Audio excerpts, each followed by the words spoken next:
اگر آپ کے بابوں نے اس طرح کی کہانیاں لکھی اور آپ کے علماء نے بیان کی تو اس پہ پریشان ہونے والی کون سی بات ہے؟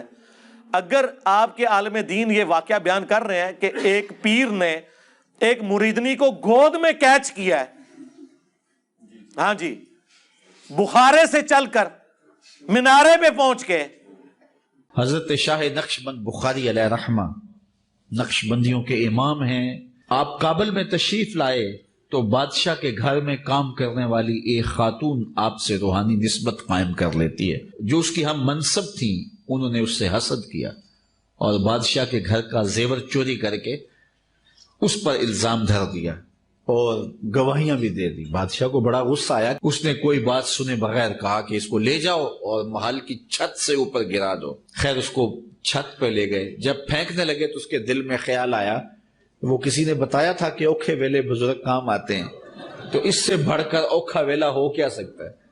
تو اس نے بخارے کی طرف منہ کر کے کہا، شیعہ للہ چو گدائے مستمند المدد خواہم ز شاہ نقش بند، اور اتنے میں جلاد نے پیچھے سے دھکا دے دیا۔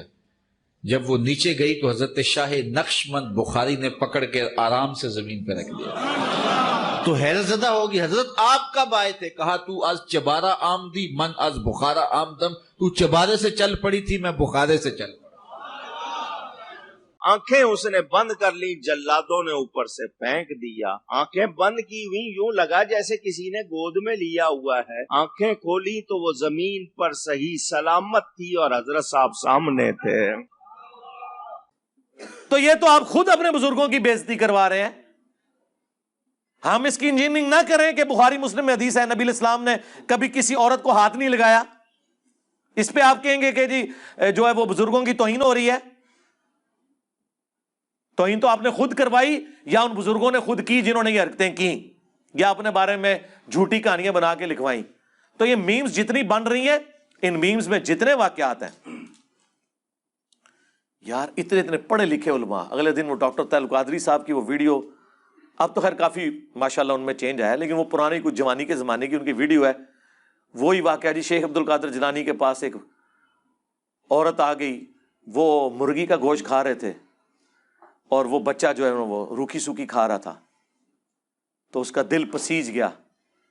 تھوڑی دیر بعد انہوں نے ہڈیاں جمع کر کے کم باذن اللہ کہا اور وہ مرغا دوبارہ سے زندہ کر لیا، اور اس کو انہوں نے جواب دیا کہ جب تیرا بیٹا اس مرتبے پہ پہنچے گا تو وہ بھی مرغی کھا لے۔ حضور غوث پاک کی بارگاہ میں گئی، ادھر دیکھا آپ مرغی کھا رہے تھے اور کھا کے ہڈیاں پھینک رہے تھے، ایک جگہ ہڈیاں جمع تھی۔ اب ماں اور پارا اور چڑھ گیا اور کہنے لگی، اے سرکار آپ مرغیاں کھائیں اور میرا بیٹا روکھی جو کی روٹی کھائے، یہ کہاں کا سلوک ہے؟ فرمایا بیٹھ جاؤ مائی۔ جب کھانے سے فارغ ہوئے تو ہڈیاں جمع تھیں، آپ نے ہڈیوں سے کہا کہ ہڈیوں دوبارہ مرغا بن کے کھڑی ہو جاؤ۔ دیکھتے دیکھتے مرغی زندہ ہو کر کھڑی ہو گئی۔ آپ نے فرمایا تیرا بیٹا جب اس مقام پہ پہنچ جائے گا تو پھر جو چاہے کھاتا بھی رہے۔ ہمارا ایک معصومانہ سوال ہے، کیا صحابہ کرام اس مرتبے پہ پہنچے ہوئے تھے کہ جب کبھی وہ کھانا کھاتے تھے تو ہاتھ رکھتے تھے تو وہ دوبارہ سے مرغے بن جاتے تھے؟ اور وہ روکھی سوکھی اس لیے کھاتے رہے کہ وہ مرغے زندہ نہیں کر سکتے تھے؟ تیسری بات، یہ کون سا قرآن حدیث میں لکھا ہوا ہے کہ جب تک آپ مرغی کو کھانے کے بعد ہڈیوں سے دوبارہ زندہ نہ کر سکیں تو مرغی کھانا حرام ہے؟ بخاری مسلم میں لکھا ہے نبی الاسلام نے مرغ کا گوشت کھایا۔